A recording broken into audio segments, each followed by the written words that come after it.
Hello and welcome to CNBC-TV18. I'm Shireen Bhan and you're joining me on the record. My guest this morning is Ankur Gupta, Managing Partner at Brookfield. He looks after Asia Pacific and real estate in specific for Brookfield. Ankur, it's an absolute pleasure. Thanks so much for joining us here in the capital, in one of the new buildings that is part of the transaction that you did with Bharti for the REIT. I want to start by asking you about how confident do you feel about the India story? You've been bullish on India. You believe that this is one of the top markets that Brookfield is going to invest in and continue to invest in.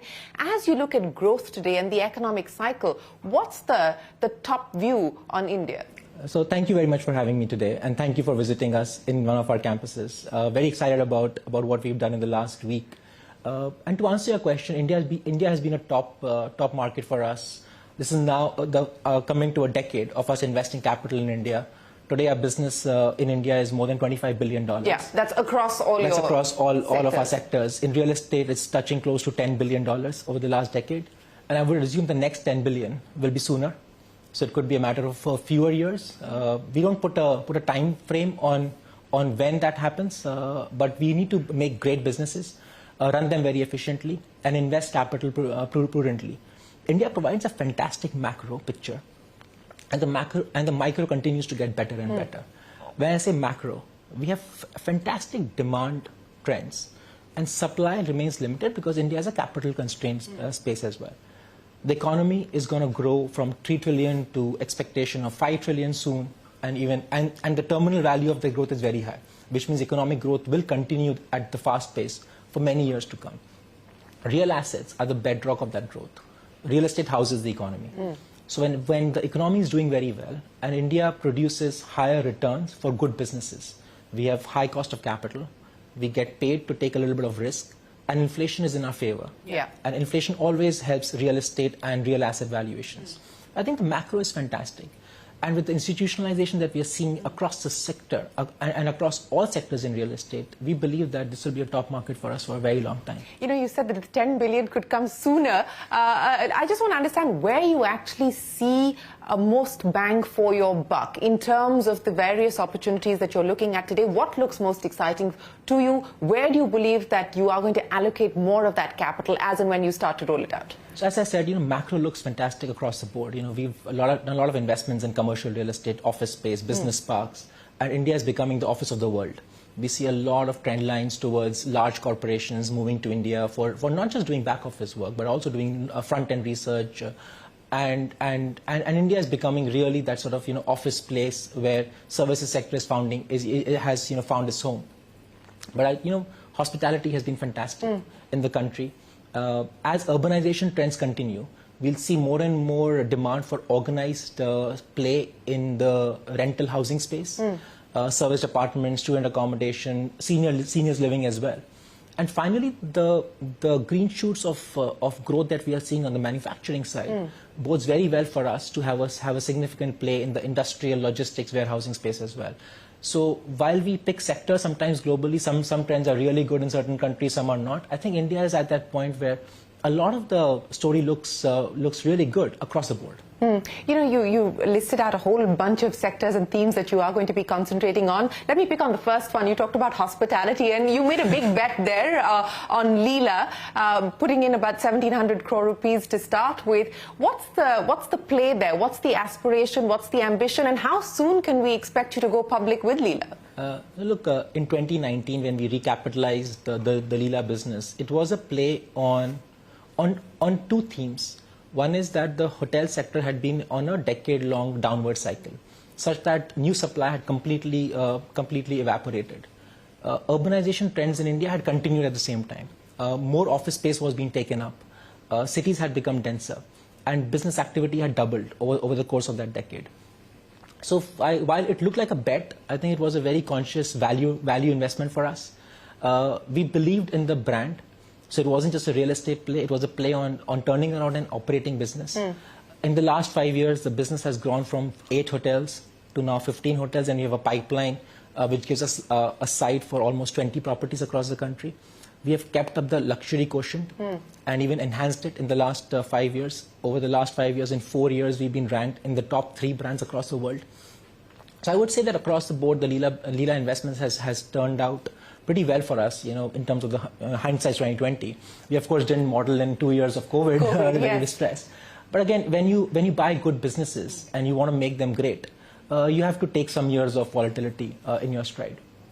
Now, what's next for Leela? Keep running a good business. I think that's the motto for us. And when recapitalization happens in those businesses, that the business calls for it, and then momentum of growth and access to more partners, in this case could be public market partners, takes it even further. So how soon can we expect partners in the public market as far as the Leela story is concerned? Look, if I'm allowed to talk about it, I would say the business is at that point where the growth that we are seeing will ensure that some amount of activity will happen sooner than later. 25? 2024 we are in, right? Yeah. So 2024 or 25? I would always say that it's better to do things today than to wait for tomorrow. Okay, so 24 then. Okay, that gives us clarity. So linking this to the themes that you listed out in terms of service apartments and also the luxury side of the India story, which has been booming, especially post-COVID. What's the play that you see Leela doing on both these ends? Is that going to be your vehicle to address both these opportunities? I would say rental housing is a space that covers a large spectrum. A median age of India is 28. As I said, India has a lot of terminal growth in front of us, many decades, which may not be true for many other large economies. A typical kid would leave home at 18. That starts the journey of student accommodation, then hostels, serviced apartments, typical multifamily rental space. At 38 is when a typical Indian would take a mortgage. So you are looking at a very wide spectrum of housing needs in a manner that's affordable. And affordable doesn't always mean headline rent. It means the overall package that comes across. So on the housing side, Leela certainly targets the serviced apartment high-end luxury rental side. We are coming up with a fantastic project in Mumbai next to the airport, which will be a serviced apartment managed by Leela. And I think that will be a prototype for us to do more. But overall in the housing space, I'm very bullish that an economy like India, a young country like India, has a lot of legs for us to be investing significant capital in the housing space here. On the question of the brand, globally hospitality has created fantastic brands coming from different regions and then them becoming worldwide names. Mandarin came from the Far East, Jumeirah came from Middle East, and from the West we had Four Seasons. I think it's time that India creates its own luxury brand that's recognized world over. So that's something that we've been trying to do. So that's the aspiration? The aspiration is always been there. And taking it global? Yes, I would say that we've taken early steps towards it, and in a more methodical manner. Look, Brookfield is a global investor. We invest in 30 countries. Our LPs come from all across the world. So today the recognition of Leela with the investor community is very high. In the last 5 years, we've told that story to most of our partners across the world. So the recognition for Leela has always been high, both from users of Leela that have come and visited and stayed at Leela and experienced this luxury, but also in the investor community. And hopefully the next chapter creates more vibrancy around it. Well, let's talk about this transaction. And we're sitting here in the building that the deal that's just gone through with Bharti. What is that going to mean as far as the REIT holders are concerned? What kind of accretion do you see on account of this transaction? So we launched our REIT, Brookfield India REIT, in 2021. And our story was always that from a smallish portfolio of assets, through contribution from Brookfield, and creating it attractive for others, like public investors or business houses that own real estate. This can be a vehicle which will be the open source, if I may use the word, for hardware, where people can contribute their assets, take units, create liquidity in a very organized way. Today, if somebody has to sell a building, there's a finite set of investors who can buy, and it's a 0-1. You either own the building or you sell it. By doing something like this, it is demonstrating to the market how people can contribute their assets, but still continue to have an ownership and a commercial interest in the sector. Yeah, Bharti continues to hold 8.5% in the REIT post this transaction. Yeah. So for the seller, which is the Bharti Group, has been our partner for many years now in this airport district in Delhi, and we're exploring ways to make the partnership even deeper. They continue to have an interest in a larger portfolio. So through this open source architecture that we've created, it is demonstration that other corporates and individuals can also participate in the story for us. The US commercial real estate space is $20 trillion. India is less than $500 billion right now. So there's a lot of real estate to be built and to be institutionalized. And we believe that as the largest real estate firm in the world, we have a big role to play in that space. What it means for the current unit holders is that a very sophisticated investor and owner, operator, manager, the Bharti Group, has endorsed taking units at 300 rupees a share, which is slightly below the net asset value. So on an accretion basis, it's still positive for unit holders, but it's significantly at a premium to the current spot trading price. So it shows the path for other investors that there's significant upside in our stock price of the REIT right now. I'm going to jump in with a couple of questions. One, on your statement that you're going to deepen your partnership with Bharti. What does that mean exactly? What are we talking about? On the open source statement that you made, what else is on the horizon? Who are you talking to at this point in time? And the headroom for growth. Forget the US comparison that you gave us, because very different markets, very different size of the economy. But assuming that India continues to grow between 7 and 8%. What are we talking about in the next 5 years in terms of institutional build-out? So every quarter, India sees more leasing than it saw the previous quarter, and that trend has continued to be very strong. I'll give an example. We built an asset in Pune recently, was built during the COVID period, was leased during the COVID period to MasterCard, one of the largest payments company in the world. It's a 1 million square foot lease that they've signed with us. That asset sits on Brookfield's private balance sheet. Assets like this will continue to be contributed to the REIT. So one is growth coming in from Brookfield's umbrella. And we are the largest owner of office space in the country right now. So that all those assets are available for the REIT over a period as we de-risk the development side of things, and the leasing has taken shape. So the growth of the REIT is coming in from two sides. One is the inherent growth in the unit value of REIT, because most of our leases are indexed to annualized growth. Right. There's significant headroom in mark-to-market of rentals. And then transactions such like this increase the enterprise value. When the enterprise value goes up, the size goes up, you attract more investors. As a result of that, cost of capital goes lower. Classic 101 finance. So we would love to, and we would look at every opportunity to contribute more assets to the REIT from the Brookfield stable. And a transaction like Bharti shows the path for other corporates in the country who we would love to partner with and contribute their assets and take units and then grow the business together. We are going to head into a break here. On the record, we continue to be in conversation on Brookfield's bet on Indian real estate. That and more when we return.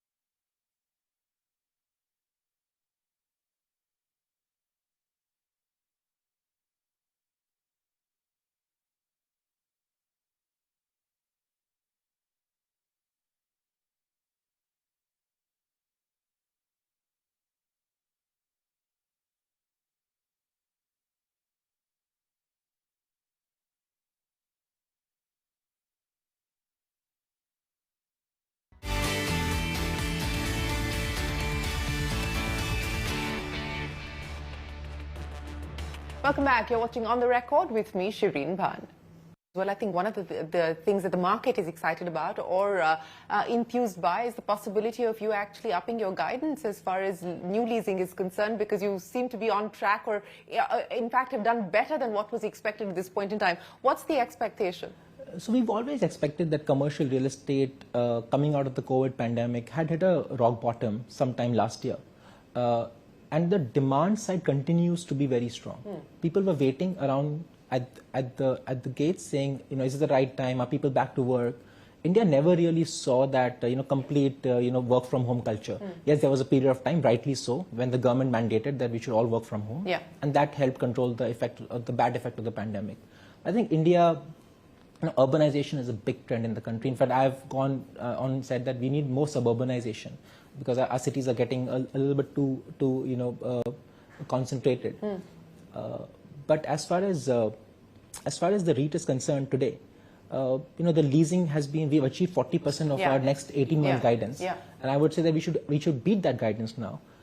Two parts are important. We don't only manage for occupancy, manage for overall return, which is we have to keep making sure that our headroom rental growth that we have is also achieved, because that creates outsized returns for our investors and to our own capital. So I would assume that these assets that we have used to run at 95, 97% occupancy, and today we are in the mid-80s. So there's a 10% headroom to grow in terms of occupancy levels and a 17 to 20% headroom to grow on rentals. So combination of that do you feel confident of being able to achieve both? So go from the 82 odd to back to 90 as far as occupancy is concerned, and higher on renewal rentals as well? Yes, and the differentiation between good real estate and the average has been more pronounced now post-pandemic. The control over decision of space has actually moved to the employee welfare. HR department is taking a more active role than just the CFO department. And our spaces are fantastic. We always like to buy great assets, good locations. So I would assume that not just that the market is growing, but the propensity for corporates to take better spaces run by professional teams is higher than ever before, and it's gonna get even higher. And finally, it's not just an asset play; it's a services business. We have our own flexible service operators. So if somebody wants flexibility in their spaces, we can offer it through our co-works business. It's a professionally run firm, so it's very transparent in the way we do in which we do our business. So I would say the combination of that. And finally, the most important part is our emphasis on ESG. More and more corporates. For them, it's no longer a good to have. It's not table stakes. It is a part of the business strategy. But on co-working, because as you said that India never fully moved to work from home, and now world over, and here in India as well, it's back to office. What does that mean as far as the co-working space is concerned? Do you see a significant decline there? I would say that the word co-working has become slightly more broad-based. It's now flexible options for corporates. It's emphasis on service and being able to be flexible, not just when you want to scale down, but when you want to scale up.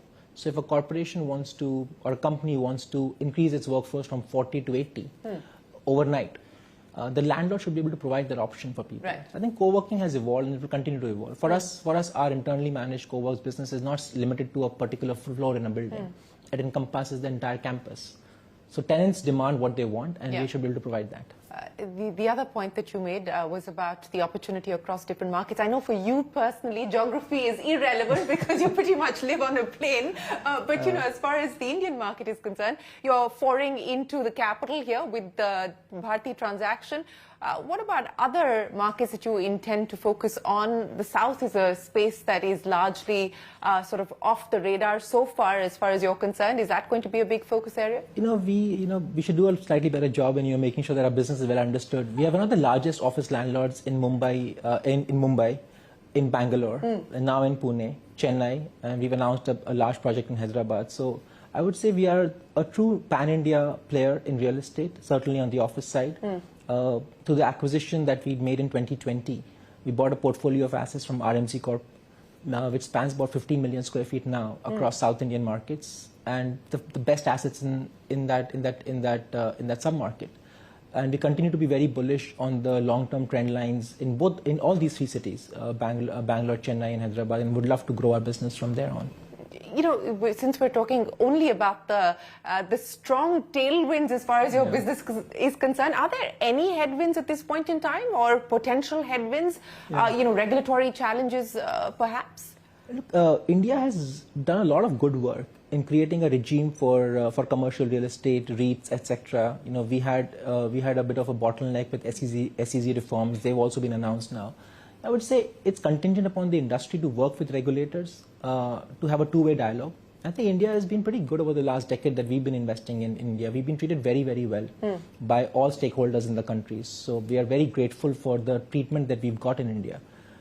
We can always complain about it, but I think in fact, there's nothing to complain about. When you have the market regulator, the SEBI chief, talking about why she believes that REITs are the product of the future, that should be music to your ears. Absolutely, and our compliments to her leadership in this space and in several other initiatives that SEBI has done, and not just SEBI, it's the entire regime that wants to make sure that India is ready for inviting and for inviting more capital and more forms of capital. The growth of equity, debt, hybrid, all these securities is important. All of this will be used towards nation building. Ultimately, if we have to move from 3 trillion economy to 5 to 10, a lot of investment has to happen in hard infrastructure and real assets in the country. And the easier we make it for capital to flow in and out of the country will be better for us. Going back to the point that you were making, that you believe real estate is going to be core to the transformation of the country as well as core to the transformation of the economy, and you listed out many areas of opportunities.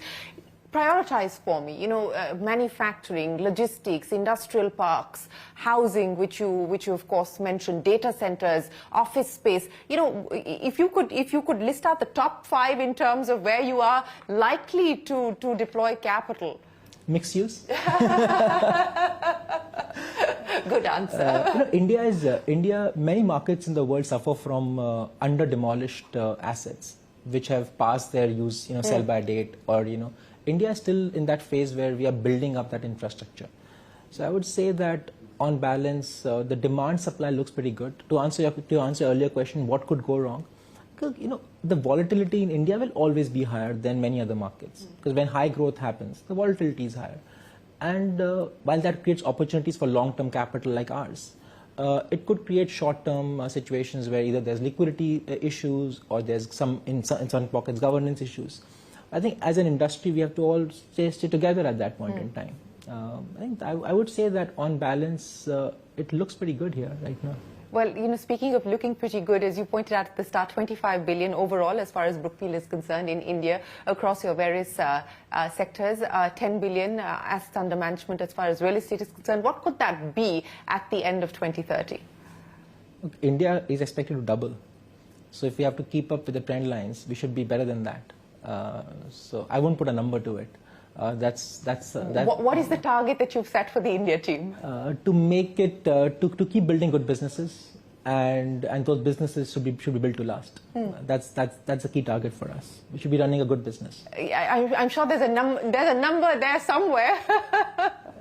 Look, I would say that Brookfield is now close to $1 trillion asset manager, and India will be a top 3 economy in the world. So we can do our own math as to where the size of Indian economy sits with the investable world the way we see it. It's a top market for us, and I would say as a percentage of our fair share as a country, we should be higher than this percentage that we see right now allocated to India. But look, it's always a journey that matters, and we need to make small mistakes, but because we will always make small mistakes, but then we need to ensure that those small mistakes teach us how to make large bets. What are the small mistakes that you've made, and what have they taught you so far? No, small mistakes happen every day. They've taught all of us. Sometimes what's too good to be true, it is too good to be true. Large-scale greenfield projects that the first phase of real estate investors in India took on. Thankfully, we didn't take those on. We observed others taking them on. I think that was a good learning for us, what not to do early on in our evolution in the country. Not that we can't do it, but it just carried a lot of risk associated with our form of capital. We always wondered when people had less control over their capital, when they made capital allocation decisions with less control. I would say on balance, we've done a pretty good job in creating management teams and investments team that are able to do proprietary transactions, bilateral conversations, on the back of knowing that we have people ready in the country who can take on the operational side of things. So while we are an asset manager, we are a principal investor of capital, we are an owner-operator as our DNA is concerned. And that's another learning that we had, where to be able to control your business is important, certainly in a country which has more volatility. And most important was governance. That you can't always have governance through a shareholders agreement. You have to have governance through presence, both in the boardroom as well as on the field. So I think that's been a big learning here. Well, important learnings. What is the one message that you would give out to people who are looking at India as an investment opportunity, and specifically Indian real estate as an investment opportunity, given the journey that you've had so far? What's the next milestone in this journey, the next destination that you're plotting or mapping on your GPS? So I would say that for global capital, treat us as a global partner and local partner, both for capital as well as for industry. Now, we've established ourselves in the country as a true domestic operator of assets, but with a strong global governance framework. So, that is reflective of the type of investors who've come on board, even locally in the country. We've had partnership with sovereign capital from Singapore, from corporates like Bharti Group, Reliance, etc., and from large mutual funds and FIIs who've invested in some of our public strategies here. And then our joint venture partnerships with a number of people across the board on a more private basis with real estate or infrastructure and other businesses. So I would say that we are here to grow those partnerships and grow our business. Here to stay. That's the story. Ankur, it's always a pleasure. Many thanks for joining us. We wish you the very best of luck and look forward to seeing you more here, not just in India, but specifically in Delhi as well. Appreciate your time and thanks very much for joining us here on The Record. Thank you very much. Well, with that, it is time for us to wrap up this edition of On The Record. We are going to take a break here on CNBC-TV18. We'll be right back with you with plenty more. Stay right there.